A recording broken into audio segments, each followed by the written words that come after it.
Good evening and welcome to Foreign News. Today we'll talk about not Barack Obama, not Iraq, and not Brazil beating Germany again on soccer. Today we'll talk about something very interesting. Today we'll talk about literature. We'll talk about William Shakespeare.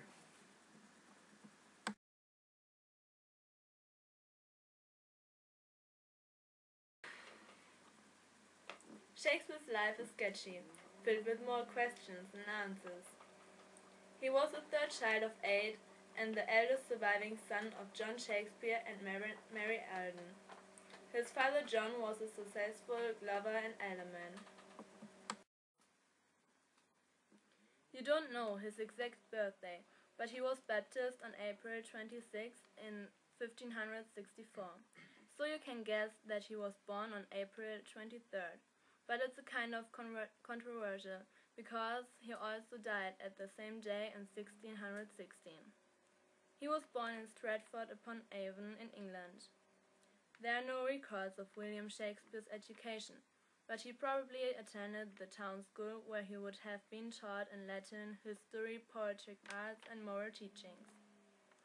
With 18, he married the 20-year-old farmer's daughter, Anne Hathaway. 6 months later, she bore a daughter called Susanna. In 1585, she got twins whose names were Hamlet and Judith. Hamlet died in the age of 11. Shakespeare's years before and immediately after the time he is married are not charted. He is supposed to have run away from whatever he was doing for a livelihood and to have gone to London, where he soon joined a theatrical group.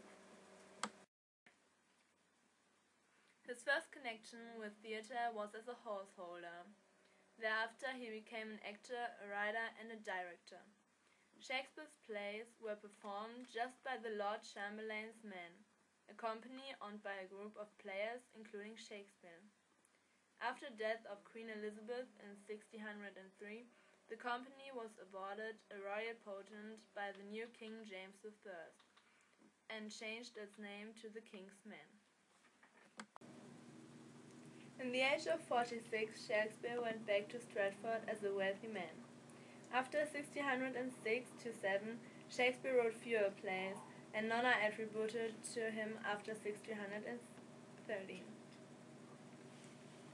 After he died in 1616, he left in his will the bulk of his large estate to his older daughter Susanna.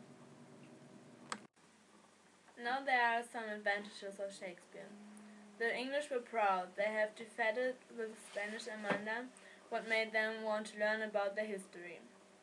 The intellectual climate of this day for England had now entered the Renaissance, which had begun earlier on the continent. His plays were enjoyed not only by the groundlings, who paid a penny apiece to watch them, but also by the Queen herself.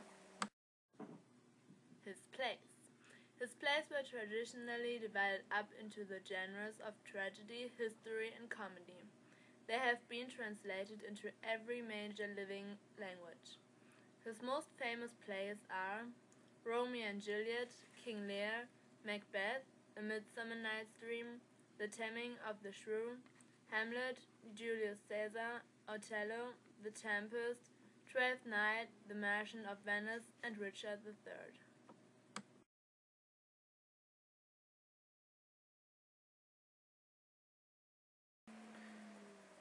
This was one more foreign news. Thanks and have a good night.